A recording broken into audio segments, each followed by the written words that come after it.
What are some of the myths that we use a lot of times? The classic Romeo and Juliet type of a scenario. What? I know that's not a myth, but Okay, a bit of a range here. Certainly the love stories, and you've got the star-crossed lovers, the search for the soulmate. Another one that I like a lot is lost love rescued. And the myth for that is Orpheus and Eurydice in the Greek mythology. And he was a musician and fabulous, and trees would uproot themselves and rocks would sprout legs to follow him around. He was so good.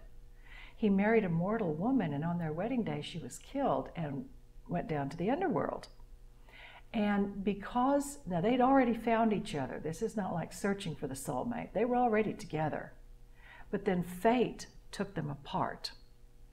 And his grief was so great that it began to drain the color out of the world. So Aphrodite, the goddess of love, went down to Hades, the god of the underworld, and said, oh, give the kids a break. You know, things aren't going too well up here. Let the girl go. And Hades says, not the way it works. She goes, please? So he says, okay, fine. Orpheus can come down and get her out if he doesn't look at her and doesn't speak to her. So in order to rescue his love, he has to go through all these trials to get down into the underworld. And once there, he spots her from a distance, and then he starts playing his music and walking up out of the underworld. She sees him. First she thinks, oh, is he dead?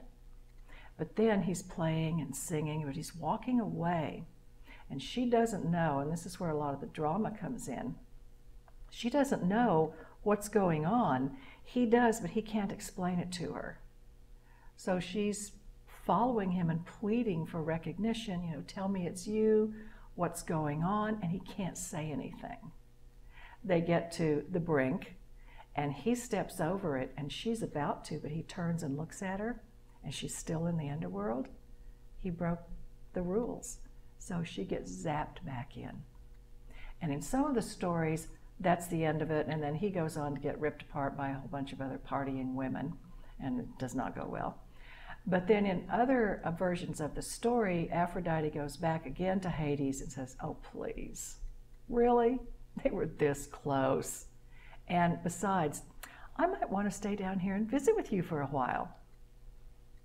So Hades is persuaded, and the lovers are reunited. So you see, working in that myth where someone has to go and rescue someone that has been taken away from them, you've got the tragic ending, you've got the happy ending.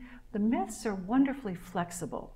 You have a core idea of a story, but then you, the storyteller, get to craft it however you want to, as long as you're staying within and hitting some of those really vital story points.